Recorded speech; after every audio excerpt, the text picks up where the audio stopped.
এ শুধু বিপর্যয় নয়, মহাবিপর্যয়।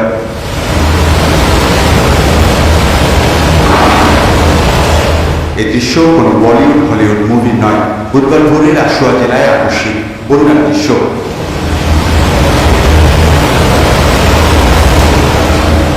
জলদূতের মতো এই পানির তলে ভেসে গেছে মানুষ, ঘরবাড়ি, গাছপালা, সেতু, বিদ্যুৎ কেন্দ্র সহ পথে যা পড়েছে সব।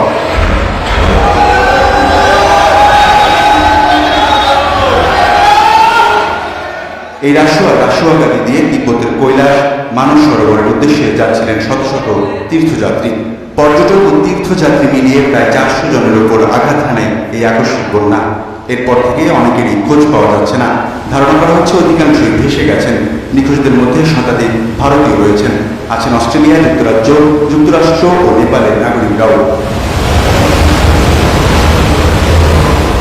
আকস্মিক বন্যায় উদ্ধার অভিযানে তৎপর হয়েছে চীন ও ভারত। শি জিনপিং ও নরেন্দ্র মোদী এই ঘটনায় সমবেদনা জানিয়ে ত্রাণ সামগ্রী ও উদ্ধারকারী দল পাঠানোর কথা জানিয়েছে।